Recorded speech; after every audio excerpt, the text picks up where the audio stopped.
বাংলাদেশের হাজার হাজার আশিকে রাসূল যারা এদেশের নাস্তিক মুরতাদদের উচিত শিক্ষা দিয়েছিল, তারা এখনো বাংলাদেশের কারাগারগুলোতে বসে বন্দিত্ব জীবন যাপন করছে। আজকে আমাদের মনে রাখতে হবে যে ইহুদি ওমর ইবনুল খাত্তাবের যুগে যখন খয়বর থেকে তাদেরকে বহিষ্কারের নোটিশ জারি করা হয়েছিল, ওমর বিন খাত্তাবের দরবারে এসে ভিক্ষা চেয়েছিল, ওমর, তোমাদের নবী আমাদেরকে খয়বরে থাকার ব্যবস্থা করেছিলেন, অনুমতি দিয়েছিলেন, আমরা তোমাদের কৃষি কাজ করে দিব, অর্ধেক ফসলের বিনিময়ে আমরা এখানে থাকব, তুমি আমাদের কেন বহিষ্কার করছো? ওমর ইবনে খাত্তাব গর্জে উঠে বলেছিলেন, আল্লাহ দুশমন, সেদিন আমার নবী কি বলেছিলেন প্রতিটি কথা আমার অক্ষরে অক্ষরে মনে আছে। তিনি বলেছিলেন, তোদেরকে খয়বরে ঠিক ততদিন পর্যন্ত স্থান দেওয়া হবে যতদিন পর্যন্ত আল্লাহর অনুমোদন থাকবে। এরপরে তিনি বলেছিলেন, সেদিন বেশি দূর নয়, যেদিন খয়বর থেকে তোদেরকে বহিষ্কার করা হবে, তোদের উট এবং ঘোড়াগুলো তোদেরকে নিয়ে এত দূর যেতে থাকবে, যেতে যেতে হাঁপিয়ে যাবে, ওদের শ্বাস গরম হয়ে যাবে। আজকে সেদিন এসেছে, তোরা কোথায় যাবি? চলে যা। যে ইহুদি মুসলিম উম্মার কৃষি কাজ করার জন্য মুসলমানদের দরবারে ভিক্ষা করত, আজকে সেই ইহুদিরা মুসলিমদেরকে পাইকারি হত্যা করে যাচ্ছে। যে হিন্দুরা মুসলিমদের বাড়ি ঘর পরিষ্কার করত, পায়খানা পরিষ্কার করত, আমি দারুল উলুম দেওবন্দ ভারতে পড়াশোনা করেছি 1991-92-তে, তখনও দেখেছি দারুল উলুমের দেওবন্দের কোন সুইপার মুসলিম ছিল না, সব ছিল হিন্দু। আজকে সেই হিন্দু মুসলিমদের চ্যালেঞ্জ করছে, হিন্দু হিন্দি হিন্দুস্তান জবন ভেজো पाकिस्तान, गो हमारी माता है तुम उसको खाता है, तुमको चाहिए कब्रिस्तान या भेजेंगे पाकिस्तान। শুধু ইন্ডিয়াতেই নয়, তাদের সাহস এত বেড়ে গেছে, আজকে বাংলাদেশের মাদ্রাসা মসজিদে পর্যন্ত হামলা করার সাহস করছে। মাদারীপুরে স্কুলের ছেলেরা একটা মাইক কিনে মাইকে আজান দিয়েছিল, আপনারা দেখেছেন, তাদের উপরে হিন্দু ছাত্ররা হামলা করে ওদের হাত পা ভেঙে হাসপাতালে পাঠিয়েছিল। এরপরে চট্টগ্রামে যা হলো, দিনে দুপুরে একজন মুসলিমকে হত্যা করে তারা সন্ত্রাস করলো, কোত্থেকে তাদের এত সাহস আসলো? কি কারণ তা মুসলিম উম্মাহকে খুঁজে বের করতে হবে। আল্লাহর নবী কারণ আগেই বলেছিলেন, আল্লাহর নবী পরিষ্কার জানিয়ে দিয়েছেন, ইউশিকু আন ইয়াতাদাআল উমাম, অচিরে এমন একটা সময় আসবে যখন কাফের শক্তিগুলো একে অপরকে আহ্বান করবে, আসো আমরা ঐক্যবদ্ধ হই মুসলিমদের ধ্বংস করার জন্য। যেরকম ভাবে দস্তরখান বিছিয়ে খাবারের জন্য বন্ধু বান্ধবকে আহ্বান জানানো হয়।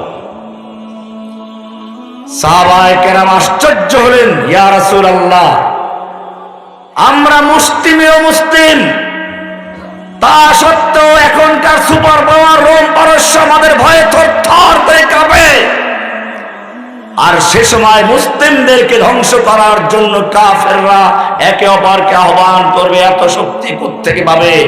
মুসলিমদের সংখ্যা কি তখন কমে যাবে? আল্লাহর নবী সেদিন পরিষ্কার বললেন, না, মুসলিমদের সংখ্যা তখন কম হবে না, সংখ্যা তোমাদের চেয়ে অনেক বেশি হবে। বাংলাদেশি আছে প্রায় 18 কোটি।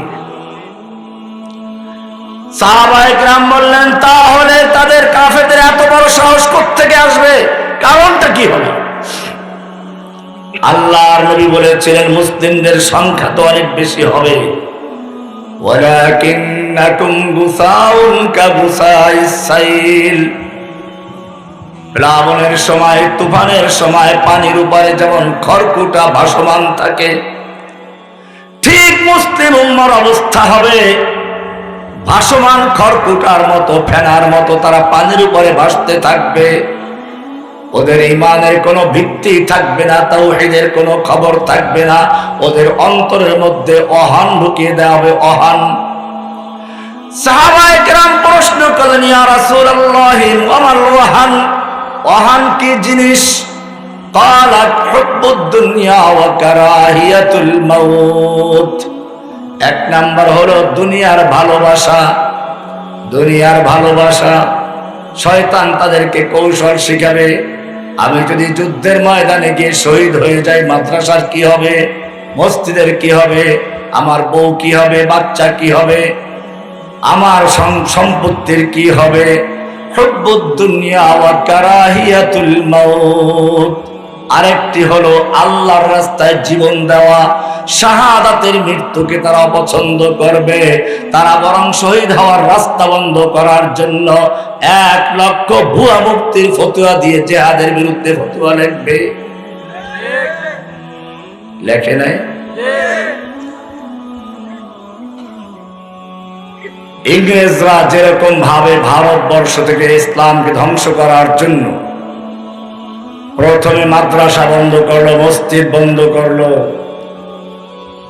কোরআন শরীফ পুড়িয়ে ফেললো, এরপরেও যখন ইংরেজ বিরোধী আন্দোলন বন্ধ হলো না, তখন তারা কিছু দালাল তৈরি করেছিল, গোলাম আহমদ কাদিয়ানি, যার প্রথম কাজ ছিল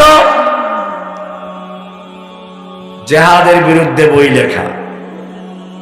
ওরা জানে যতক্ষণ পর্যন্ত মুসলিম উম্মার ভিতরে জিহাদের চেতনা থাকবে, বাতিলের বিরুদ্ধে যুদ্ধ করতে গিয়ে জীবন দেওয়ার মতো মানুষরা থাকবে, অতক্ষণ পর্যন্ত ভারতবর্ষে ইংরেজদের পা স্থায়ী হতে পারে না। এই কারণে তারা গোলাম কাদিয়ানিকে তৈরি করলো। প্রথমেই সে লিখলো, জিহাদ के नाम छोड़ दो ऐ भाइयों, ইসলাম में হারাম है कत्ल किताल। জিহাদের নাম ছেড়ে দাও হে ভাই, ইসলামে হারাম মারামারি কতল কেতাল করা। আমরা দেখলাম বিগত সরকার যখন এদেশের শীর্ষ আলেমদেরকে কারাবন্দী করলো, বিভিন্ন ভাবে বিভক্ত করলো, ফেরাউন যেভাবে ওয়াজালা আহলা শিয়া, ফেরাউন যেভাবে তার দেশের জনগণকে বিভিন্ন দলে বিভক্ত করেছিল, আমাদের লেডি ফেরাউনও তাই করেছিল। কাউকে রাজাকার, কাউকে ধর্ষক, কাউকে দুর্নীতিবাজ, কাউকে জঙ্গি, এসব নানান খেতাব দিয়ে এক একজনকে এক একভাবে গ্রেফতার করেছিল। শুধু এ পর্যন্তই না, ইসলামের বিরুদ্ধে ঘৃণা তৈরি করার জন্য জাতীয় পত্র পত্রিকায় বিজ্ঞাপন প্রকাশ করতে আমি জেলখানায় বসে দেখেছি। জঙ্গিদের লক্ষণ কি? টাকনুগিরার উপরে যদি কেউ পাজামা লুঙ্গি পরে সে জঙ্গি, কেউ যদি গার্লফ্রেন্ডকে বর্জন করে দেয় তাহলে সে জঙ্গি, কেউ যদি গান বাজনার যন্ত্রপাতি ভেঙে দেয় সে জঙ্গি, কেউ যদি হঠাৎ করে দাড়ি রাখে সে জঙ্গি, কেউ যদি তার পুরাতন বন্ধু বান্ধবদেরকে বর্জন করে সে জঙ্গি। এই বিজ্ঞাপন আপনারা দেখেন নাই? প্রত্যেকটা পত্রিকায় এগুলো এসেছে। এর সাথে আরো কিছু ছিল, জসিমউদ্দিন রহমানের লেকচার শুনলে সেও জঙ্গি। আমার নামে একটা দল তৈরি করলো, আনসারুল্লাহ বাংলা টিম। আমি আদালতে চ্যালেঞ্জ করেছিলাম, আনসারুল্লাহ বাংলা টিম নামে বাংলাদেশে কোনো দলের অস্তিত্ব নেই। এটা দিল্লির পরিকল্পনায় শেখ হাসিনা তৈরি করেছে এদেশের আলেম ওলামাদেরকে এবং ইসলামী চেতনায় উদ্বুদ্ধ যুবকদেরকে গ্রেফতার করার জন্য, কারাবন্দী করার জন্য এক গভীর নির্লক্ষ্য আঁকা হয়েছিল।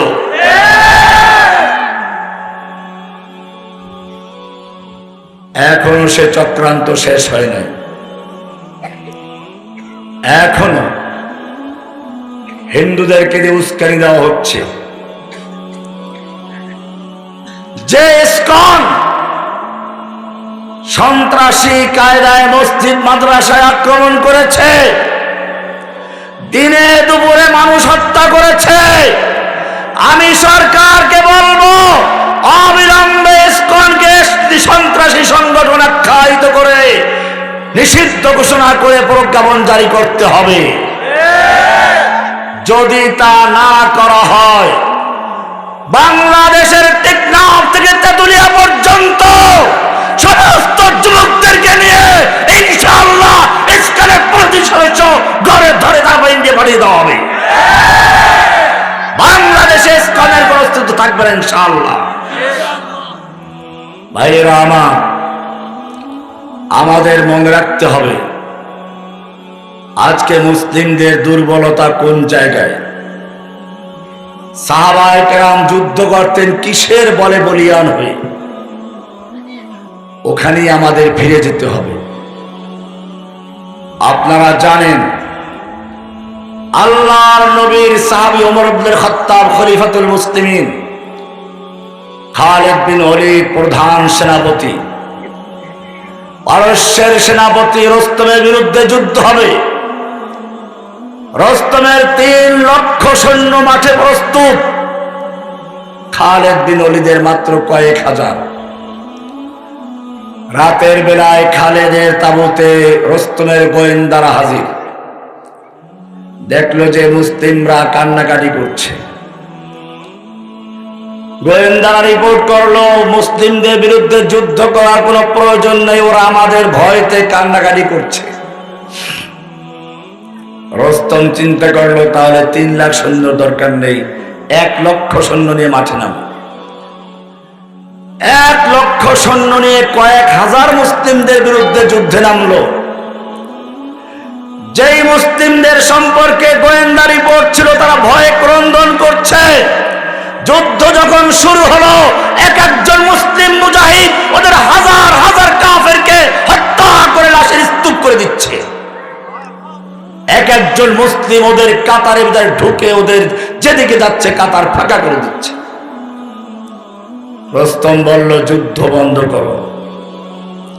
নতুন করে রাতের বেলায় গোয়েন্দা পাঠালো, বহু বিচক্ষণ, বহুদর্শী, বহু অভিজ্ঞতা সম্পন্ন।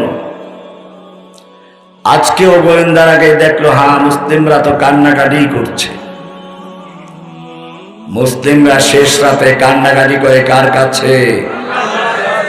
الذين يذكرون الله قياما وقعودا وعلى جنوبهم, যারা আল্লাহর কাছে ক্রন্দন করে শুয়ে শুয়ে, দাঁড়ানো অবস্থায়, বসা অবস্থায় কান্নাকাটি করে কার কাছে? গোয়েন্দারা দেখলো রিপোর্ট তো আগেরটাও ঠিকই ছিল, কান্নাকাটি করছে, এরাও তো কান্নাকাটি করে। তাহলে বিষয়টা কি? কেন কান্নাকাটি করছে? আমাদের ভয়েতে না অন্য কোনো কারণে? এইবারে গোয়েন্দারা তাদের ভাষা বোঝার চেষ্টা করলো, লক্ষ্য করে বুঝতে পারলো তারা আমাদের ভয়ে ক্রন্দন করছে না, বরং কান্নাকাটি করে বলছে রব্বুল আলামিন আগামী দিন তোমার দুশমনদের বিরুদ্ধে যুদ্ধ হবে, তোমার দুশমন মুসলিমদের দুশমনদের বিরুদ্ধে যুদ্ধ হবে। ওরা ইসলামকে ধ্বংস করার জন্য মাঠে নেমেছে, আর আমরা তোমার দ্বীনকে বিজয়ী করার জন্য মাঠে নেমেছি। রব্বুল আলামিন আমাকে এমন শক্তি দাও, সাহস দাও, হিম্মত দাও, যেন যুদ্ধ করতে করতে ওদের সমস্ত কাফেরগুলো ধ্বংস করে আমরা যেন তোমার দ্বীনকে বিজয়ী করতে পারি। আমরা যেন যুদ্ধ করতে করতে শহীদ হয়ে যাই, আমরা যেন টুকরো টুকরো হয়ে যাই, আমাদের যেন জানাজার কোনো প্রয়োজন না হয়, লাশ খুঁজে না পাওয়া যায়। কিয়ামতের মাঠে যখন সমস্ত মানুষেরা কাপড় চোপড়বিহীন উলঙ্গ হয়ে উঠবে, আমরা যেন শহীদ হয়ে তোমার নবীর কথা মতো আমরা যুদ্ধের পোশাক নিয়ে যুদ্ধের ময়দানে উঠতে পারি। আমাদের জখমগুলো তোমার নবী বলেছেন তাজা হয়ে যাবে। ইয়াসউদুদ্দামান লাউনুহু লাউনুদ্দাম ওয়া রিহুহু রিহুল মিসকে, রংটা হবে রক্তের রং, ঘ্রাণটা হবে কিসের? ঘ্রাণটা হবে নিষ্কম্বরের চেয়ে বেশি সুগন্ধযুক্ত। ও রাব্বুল আলামিন সেই শক্তি দাও, সাহস দাও। রোমের গোয়েন্দারা বুঝলো কান্দে তো ঠিকই, আমাদের ভয়তে না, আমাদের মারার জন্য। এবারে তারা রস্তমকে গিয়ে বলল, রস্তম, পারস্যের সেপাসালার মুসলিম সৈন্যদের বিরুদ্ধে যুদ্ধ করে বিজয় লাভ করার স্বপ্ন দেখো না। রস্তম জিজ্ঞেস করলো, কারণ কি? ওদের সৈন্য কি আমাদের চেয়েও বেশি? বলে, না, ওদের সৈন্য তো আমাদের চেয়ে অনেক কম। বলে, তাহলে কি ওদের অস্ত্র অনেক বেশি? না, অস্ত্র তো ওদের অনেক কম। বলে, তাহলে কি ওদের গায়ে শক্তি আমাদের চেয়ে বেশি? বলে, না, ওরা তো জীর্ণ শীর্ণ শুকনো রুটি খায়। রস্তম খেপে গেল, অস্ত্র আমার বেশি, সৈনিক আমার বেশি, শক্তি আমার সৈনিকদের গায়ে বেশি, আমাকে ভয় দেখাচ্ছ কেন? গোয়েন্দারা বলল, রস্তম, হতে পারে অস্ত্র তোমার বেশি, সৈন্য তোমার বেশি, শক্তি তোমার সৈনিকদের গায়ে বেশি, কিন্তু জেনে রাখো তোমার সৈনিকদের কাছে মদের পেয়ালা আর সুন্দরী যুবতী নারী যত বেশি প্রিয়, মুসলিম সৈনিকদের কাছে আল্লাহর রাস্তায় জীবন দেওয়া তার চেয়ে লক্ষ কোটি গুণে বেশি প্রিয়।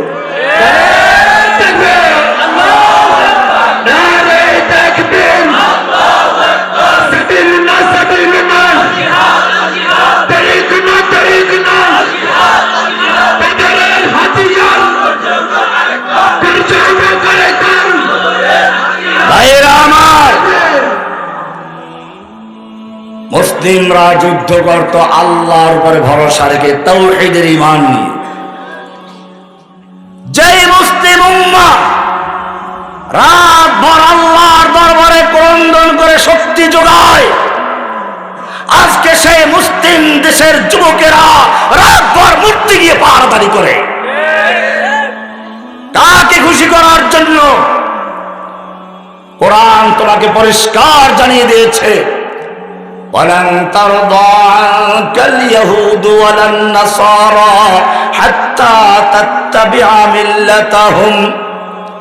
ও মুসলিম উম্মাহ, ও মুসলিম যুবকেরা, তোমরা ইহুদি খ্রিস্টানদেরকে আর হিন্দুদেরকে যতই খুশি করার চেষ্টা করো না কেন, তুমি ওদেরকে সন্তুষ্ট করতে পারবে না যতক্ষণ পর্যন্ত সম্পূর্ণরূপে তুমি হিন্দু না হয়ে যাও, তুমি ইহুদি না হয়ে যাও, খ্রিস্টান না হয়ে যাও।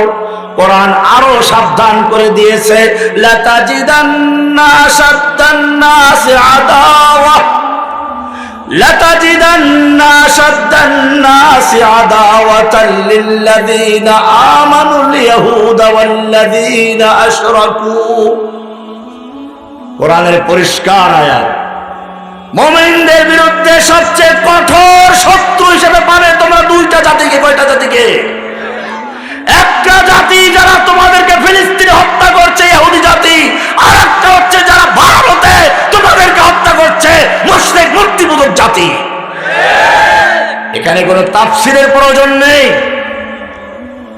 লাতাজিদান্না আশাদ্দান নাসি আদাওয়াতান লিল্লাযীনা আমানুল ইয়াহুদা ওয়াল্লাযীনা আশরাকু। মুমিনদের বিরুদ্ধে সবচেয়ে কঠিন এবং কঠোর দুশমন, চরম দুশমন দুইটা জাতি। কয়টা জাতি? কে বলেছে? কে বলেছে? সেই দুইটা জাতি কি কি? আল ইয়াহুদ, একটা হচ্ছে ইয়াহুদ, যার জ্বলন্ত প্রমাণ যারা ফিলিস্তিনে অন্যায়ভাবে মুসলিমদেরকে হত্যা করছে। দুই নাম্বার যেই জাতি সম্পর্কে আল্লাহ সাবধান করেছেন সেই জাতি হচ্ছে ওয়াল্লাযীনা আশরাকু, ওই সমস্ত লোকেরা যারা সরাসরি শিরকে লিপ্ত আছে, মূর্তি পূজায় লিপ্ত আছে। কারা? 10টা হাত মূর্তি বানায়, বুঝেন না? 10 হাত দিয়ে যুদ্ধ করবে। কোরআন পরিষ্কার বলেছে, ইয়া আইয়ুহাল্লাযীনা আমানু দুরিবা মাসালুন ফাসতামিউ লাহু, হে ঈমানদারগণ, তোমাদেরকে একটা উপমা দেওয়া হচ্ছে, ভালো করে কান লাগাইয়া শোনো। কে বলছেন? আল্লাহ তাআলা। ইন্নাল্লাযীনা তাদউনা মিন দুনিল্লাহ, তোমরা যাদেরকে আল্লাহর পরিবর্তে পূজা করছো, লা ইয়াখলুকু যুবাবাও ওয়ালা বিজতামাউ লাহ, ওই সব দেবদেবী, ওদের খাজা বাবা, গাজা বাবা, ল্যাংটা বাবা, ওদের পুরোহিতরা মিলে এবং দেবদেবী মিলে সব 14 গোষ্ঠী মিলেও যদি চেষ্টা করে একটা মাছিও তৈরি করতে পারবে না, একটা মাছিও তৈরি করতে পারবে না। এরপরে আল্লাহ তাআলা আরো সামনে বলছেন, ওয়া ইয়াসলুবুহুমুয যুবাবু শাইআ, ওদের সামনে যে দামি দামি খাবার থাকে, ওই খাবারের কোন অংশ যদি মাছিতে ছিনিয়ে নেয়, লা ইয়াস্তানকিযু, ওই মাছির কবল থেকে তাদের খাবার উদ্ধার করার শক্তি ওই দেবদেবীর নাই। দাউফাত তালিবু ওয়াল মাতলুব, কি সুন্দর খাবার দেয় দেখেন না। ইব্রাহিম আলাইহিস সালাম দেখলেন মূর্তির সামনে দামি দামি খাবার আছে, মূর্তিখানায় ঢুকে বললেন, খা, খাবি না খা, আলা তাকুলুন, খাবি না কেন খা। কয়েকবার বলছেন, একটু রাগ উঠছে। ফাকানা দরবান বিল ইয়ামিন, ডান হাতে জোরে থাপ্পড় মারলেন। পাথরের মূর্তি থাপ্পড় মারলে মূর্তি ব্যথা পায় না নিজে ব্যথা পায়? এবারে হাতে পাইল ব্যথা, উঠলো রাগ ভালো করে। এবারে কুড়াল নিল, কোন মূর্তির মাথায়, কোনটার দাঁতে, কোনটার নাকে, কোনটার কানে ভেঙ্গে চুরিচুর মার করে দিয়ে বড় মূর্তির গলায় কুঠার লটকিয়ে তিনি সরে পড়লেন। লোকেরা আবার মেলার থেকে সে মূর্তিখানায় প্রবেশ করলো। ঢাকেশ্বরী মন্দির, রাজকীয় মূর্তিখানা। মূর্তিখানা এসে দেখলো যে সর্বনাশ, কোনো ভূমিকম্প হলো না, কোনো ঝড় তুফান হলো না, কোনো ঝড় তুফান হলো না, কোনো মারামারি হলো না, কোনো যুদ্ধ বিগ্রহ হলো না। কে এই মূর্তিগুলো ভাঙলো? সরাসরি চলে গেল মূর্তি পূজকদের লিডার নমরুদের কাছে। তাফসীরে লেখে, নমরুদ এসে দীর্ঘক্ষণ পর্যন্ত চিন্তা করলো। সর্বপ্রথম নমরুদ যে বাক্যটা মুখ থেকে ছাড়লো তা ছিল এরকম, হাল মিন ফাতান ইয়াযকুরু আলিহাতানা, এলাকায় এমন কোন যুবক আছে যে আমাদের মূর্তিগুলোকে সুনজরে দেখে না? সঙ্গে সঙ্গে লোকেরা বলল, হা সামি'না ফাতান ইয়াযকুরুহুম ইউকালু লাহু ইব্রাহিম, আমরা এমন একজন যুবক সম্পর্কে জানি যে যুবক আমাদের মূর্তিগুলোর সমালোচনা করে, মূর্তি পূজার বিরোধিতা করে, মূর্তির বিরুদ্ধে কথা বলে, মূর্তির ক্ষমতার বিরুদ্ধে কথা বলে। যেই লোকটার নাম হচ্ছে ইব্রাহিম। মুমিনগণ ভালো করে শুনে রেখো, নমরুদ কেন জিজ্ঞাসা করলো কোন যুবক আছে কি? আর আল্লাহ বলছেন, হ্যাঁ হ্যাঁ। লোকেরা বললো যুবক আছে, ফাতান একজন যুবক আছে। যুবকের প্রসঙ্গ কেন আসলো? নমরুদ বুঝতে পেরেছিল নমরুদরা এমনি বোকা না, ওরা বোকা হচ্ছে আল্লাহর পরিচয় লাভের ক্ষেত্রে।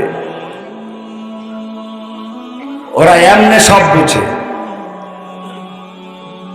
নমরুদ বুঝতে পেরেছিল কোন ঝড় তুফান হলো না, কোন ভূমিকম্প হলো না, কোন যুদ্ধ মারামারি হলো না। এই মূর্তিগুলো ভাঙলো কে?